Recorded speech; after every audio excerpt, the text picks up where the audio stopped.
La democracia formal o representativa. La historia y los grandes pensadores de la política han demostrado ya suficientemente cómo este término tan manido, tan presente en las conversaciones sobre las circunstancias políticas, únicamente puede considerarse y estudiarse de dos maneras: mediante su observación social y material, o bien según una aproximación exclusivamente política y formal. Es decir, o bien se toma la democracia como una idealización indefinida que sirve para la consecución de ambiciones materiales, o bien se realiza una observación estrictamente científica y desapasionada a través de sus reglas constitutivas. Dicho de otro modo, o son únicamente reglas que sirven para desarrollar la lucha por el poder, o no se puede comprender jamás lo que es la democracia. La democracia formal es algo realizable, que es posible alcanzar, mientras que la democracia material es una utopía inalcanzable, que nadie sabe explicar o decir lo que es. Esto último es lo que constituye lo que el filósofo español Gustavo Bueno llamó fundamentalismo democrático. La utopía de la palabra democracia entendida a través de la igualdad material y de condiciones.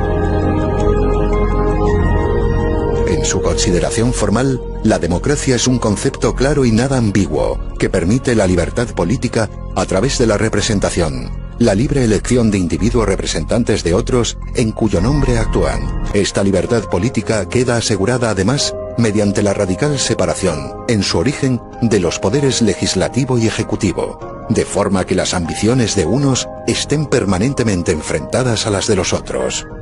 De este modo, ese control mutuo enemistado de forma irreconciliable hace que se puedan preservar la virtud de la esfera pública. Que las oportunidades políticas sean iguales para cualquier opción planteada por quienes integran una sociedad. Por eso no es concebible la prohibición de unas ideas o de unos partidos políticos, cualesquiera que sean, cuando hay democracia. Por la sencilla razón de que, cuando la hay, las acciones políticas y la responsabilidad recaen exclusivamente en cada individuo. Se pueden juzgar hechos jurídicos, pero no las ideas o los ideales de los individuos.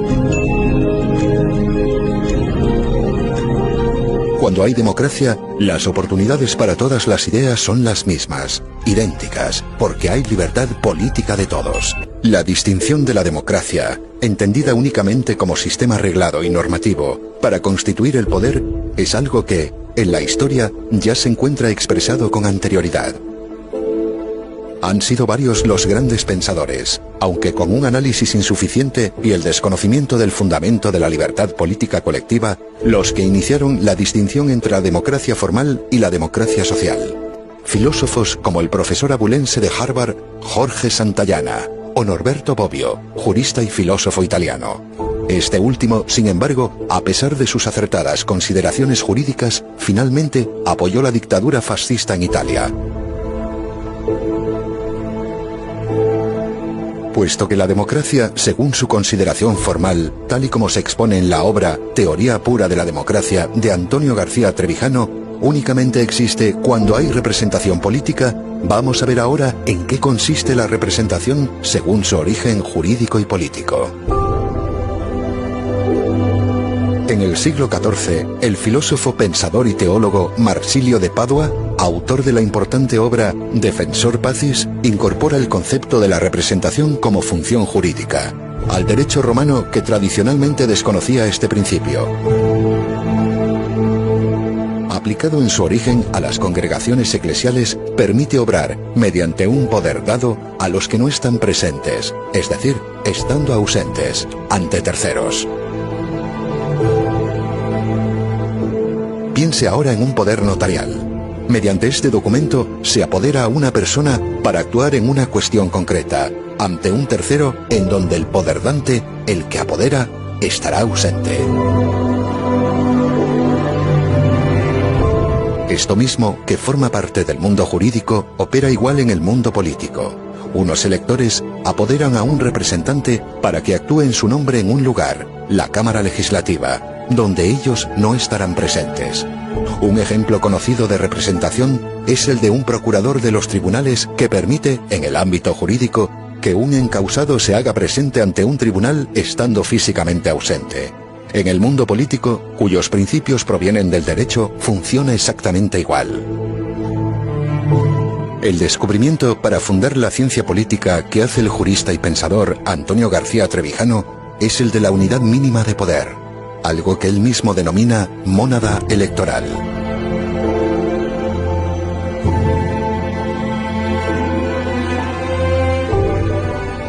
Se traduce en la práctica como el pequeño distrito donde sus habitantes eligen a su representante de entre sus convecinos.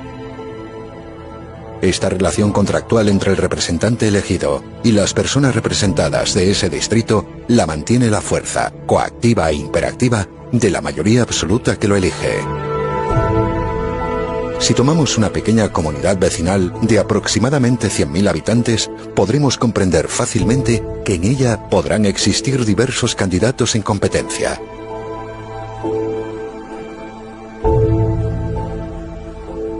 Cada uno de esos candidatos precisará únicamente de un aval de 1000 firmas para poder presentarse y ser elegible.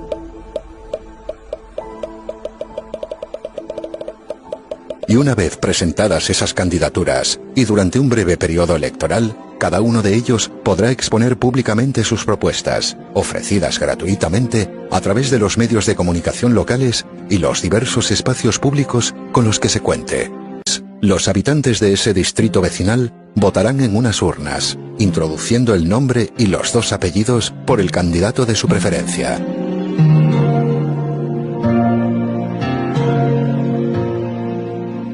Si en una primera votación ninguno de ellos alcanzase la mayoría absoluta, se realizará una segunda vuelta entre los 2 más votados, para que, finalmente, uno de ellos sea el elegido para representar a todo el distrito en la Cámara Nacional.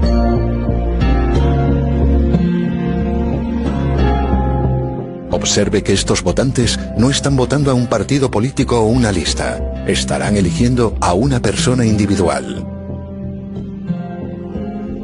Este representante electo se convierte así en el diputado que tomará parte en la acción legislativa de un parlamento donde se discutirán y aprobarán las leyes que alcancen el apoyo mayoritario. Puesto que cada diputado se debe únicamente a los representados de su distrito y no a un jefe de partido o jerarquía superior, será difícil aprobar cualquier ley, y eso será muy bueno, puesto que únicamente aquellas que respondan a un interés mayoritario adquirirán la fuerza suficiente como para ser promulgadas.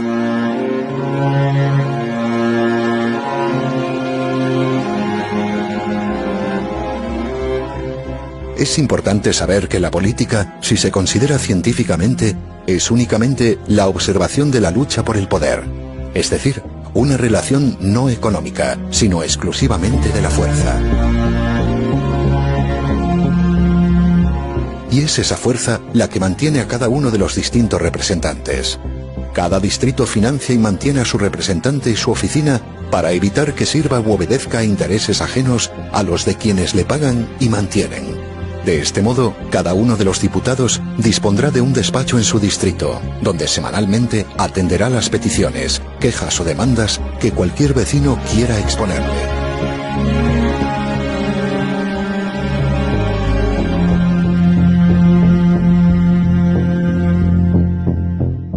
No es un diputado de partido estatal, sino un representante de una pequeña comunidad vecinal.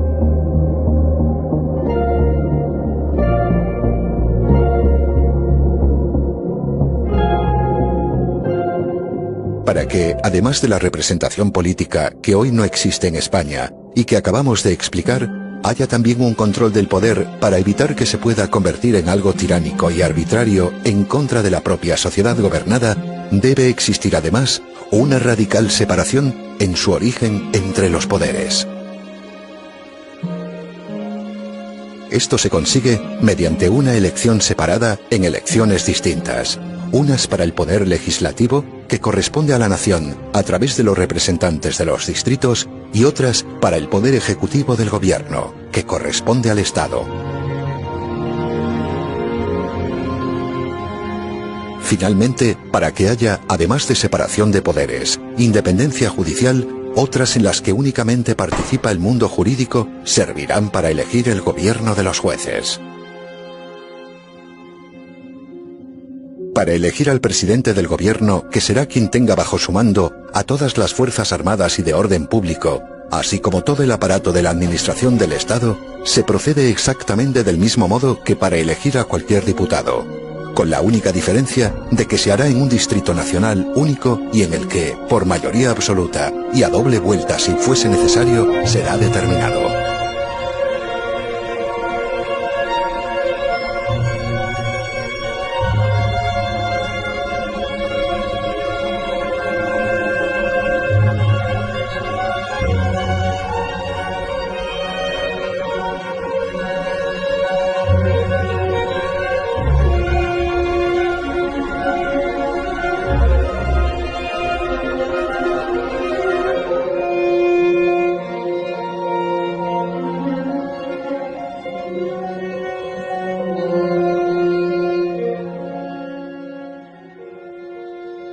La figura de este presidente no será sin embargo la de un representante.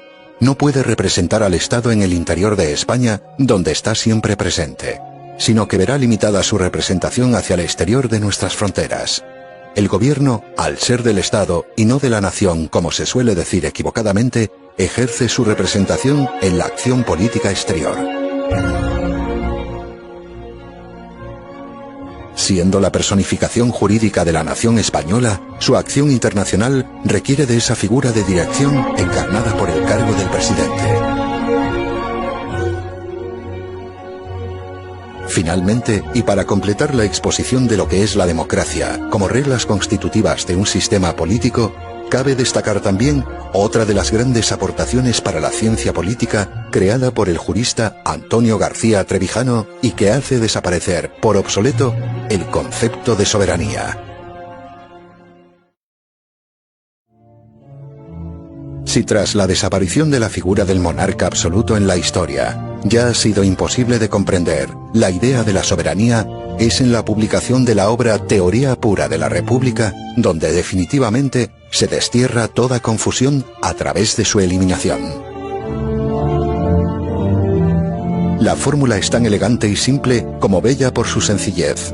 Basta que cualquiera de los dos poderes políticos quiera disolver al otro para que lo haga, a condición únicamente de que al hacerlo se disuelva también él mismo.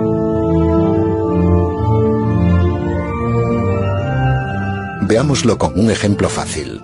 Supongamos a un presidente del gobierno que ve imposible su acción por tener una amplia mayoría de la Asamblea Legislativa en contra.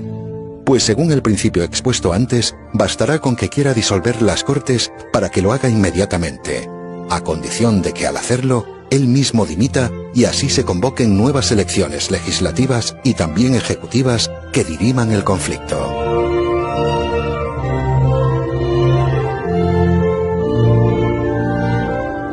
¿Qué sucede si es al contrario? Si una mayoría de diputados quiere destituir al presidente por cualquier motivo. Pues exactamente lo mismo. Podrán hacerlo en cualquier momento, siempre que después sean convocadas nuevas elecciones legislativas y presidenciales.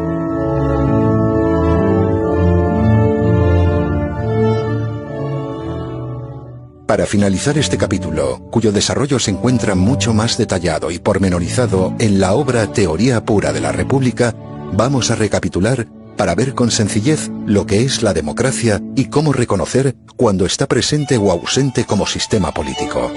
Debe existir representación del elector, es decir, la elección libre, uninominal y directa de cada uno de los representantes en pequeños distritos, cuyo mandato es imperativo e irrevocable por los propios electores. Debe existir un control y limitación al poder a través de su separación radical en origen, unas elecciones para un cuerpo legislativo y otras distintas donde entre todos los electores se elige por mayoría absoluta a la persona que ocupará el cargo de presidente del gobierno del Estado.